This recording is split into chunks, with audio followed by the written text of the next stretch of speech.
On June 18, 2023, a tiny experimental submersible carrying 5 people lost contact while descending to the wreck of the Titanic. Within hours, the world stopped. Multiple governments immediately deployed military aircraft, advanced sonar, and fleets of ships. Global news networks suspended their regular programming. The world reacted to this with absolute obsession, holding its breath for 5 people. But just 4 days earlier, on June 14th, a heavily overcrowded fishing trawler capsized in the Mediterranean Sea. An estimated 600 people drowned. There were no countdown clocks on the news, no massive global rescue fleets. The world barely blinked. Why does the world stop for 5 people but ignore 600? Why does the world scroll past these massive events? Why is there always this intense laser-like focus from the global media whenever a tragedy involves citizens from Europe or North America? It is a bias so deeply ingrained in us that sometimes even people living in regions experiencing their own daily crisis will mourn on a headline in the West more deeply than what's happening across their own borders. We have to ask ourselves the hard question: why is there this massive global investment in a handful of Western lives, while tens of thousands or more are dying across Asia and Africa? Why doesn't the world stop and create viral hashtags for the cities in the global south? Why does the world go completely silent on the regions that have the highest number of casualties and desperately need the attention the most? When you really think about it, this situation isn't new. It has happened before. World leaders have frequently stood by while massive disasters unfolded far away. Richard Nixon didn't intervene when hundreds of thousands of people were killed during the 1971 Bangladesh genocide. The global community barely made a move when nearly 2 million people were wiped out during the Cambodian genocide. But forget about the politics. Politics isn't the issue here at all. Look at your own life. Where do you work? How much do you love your family? And how much do they love you? Think about your friends, your memories, your dreams, and your ambitions. Now, try to imagine all of that multiplied by 2 million just being wiped out. Do you truly comprehend that? You probably don't. You probably can't, and that is not a flaw in your character, it's a limit of your biology. Scientists call this psychoeconomic. Your emotional capacity does not multiply just because a tragedy gets bigger. In fact, it often shrinks. You don't automatically experience double the grief just because 2 people are hurt instead of 1. The larger the scale, the more your feelings shut down. This concept actually stems from a very old discovery in psychophysics by Ernst Weber and Gustav Fechner.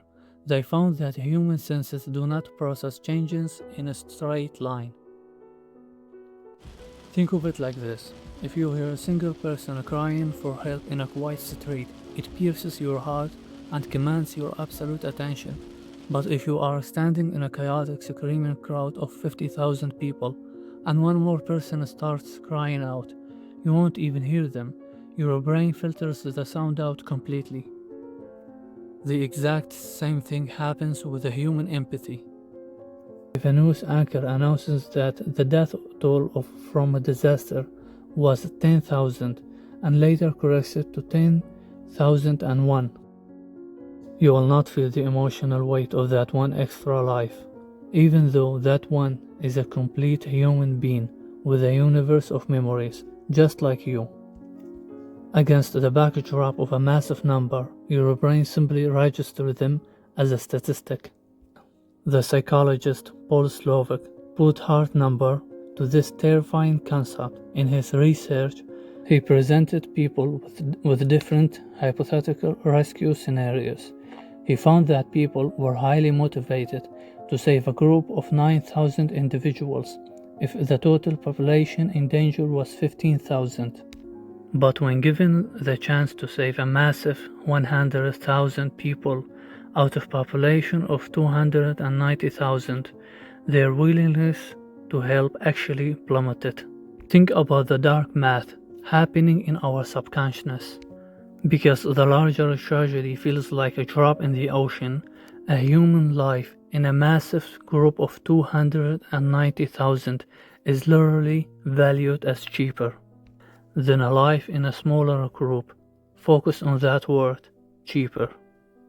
This brings us to a cold economic concept, the scarcity principle. In finance, whenever something is rare, its price skyrockets, its value become almost like a premium currency. The exact same rule applies to human attention. One of the main reasons the global media hyper-focuses on casualties in Europe or North America is simply because they happen less often. When a disaster strikes a region where loss of life is uncommon, it shocks the system. It's rare, so the perceived value of those lives feels intensely high to the spectator. The grim reality is that in regions plagued by long-term instability across parts of the Middle East, in Asia and Africa, tragedy happens so frequently that we have been conditioned to expect it. It's no longer a rare occurrence, and because it's common, our brains subconsciously devalue the loss. You might think you are too empathetic to fall for this, but it is a universal human glitch, and massive charitable organizations know exactly how to exploit it. When an agency wants to raise money, they will almost never run an ad telling you that 100,000 people are dying. They know that the massive number will just paralyze you. You simply don't have the emotional bandwidth to process 100,000 people living in chronic poverty. So they use a slightly more calculated, almost sinister tactic. They manufacture scarcity. They hide the crowd and put a spotlight on a single face. They tell you the story of one desperate mother or one little girl. They know that if they reminded you of the millions of others suffering right behind her, your brain will disconnect, and the perceived value of her life will drop in your mind. But by isolating her, making her look at the camera and say, "I just want to live," they bypass your psychognomic, and it is incredibly lucrative. Because of this psychological hack, every single dollar spent on producing that ad will bring back $50 in the donations. People do not connect with spreadsheets, they connect with a single face, and there is hard data backing this up. A famous 2007 study revealed just how fragile our empathy really is. In the experiment, researchers found that people were incredibly willing to open their wallets to help a starving little girl, let's call her Sarah. They were equally willing to donate the exact same amount to help a little boy, let's call him David. But when the researchers showed the audience a picture of both Sarah and David together, asking for help for the two of them, the total donations actually dropped. Let that sink in. People donated more money to help one child than they did to help two, and we're just talking about going from 1 to 2, not 100,000. The moment you add a second story, human empathy begins to fracture. That is a terrifying realization when you apply it to a massive global conflicts. Another study tested this limit by comparing the charitable impact of one single child against 1 million starving people in an entire nation. The result was identical, the single individual won. This psychological glitch is so deeply hardwired into us that it even crosses species. Think about the global outrage in 2015 over Cecil the lion. When that one specific named lion was hunted in Zimbabwe, the internet practically broke. Millions of dollars were instantly raised for conservation, massive airlines changed their cargo policies overnight, and politicians demanded new laws. The world turned upside down for one lion. Meanwhile, hundreds of lions and thousands of other endangered animals are killed every single year, and the global public barely blinks. The brutal truth of human nature is this. We are wired to react to a single story, but our brains cannot process 1 million. One face can move the world to action, but 1 million faces will only leave us silent. One story can make us donate millions, but a million stories keep us silent. This isn't defense of anyone, nor it's blaming anyone. This is an explanation that should make you smarter in how you present your own case and should make you as a listener put your emotional and money in the right place. By the way guys, this is the first time I use my own voice and not an AI voice. Tell me what you think down below in the comments. And if you like books and sci-fi, watch my other 2 videos. See you there. Thanks for watching.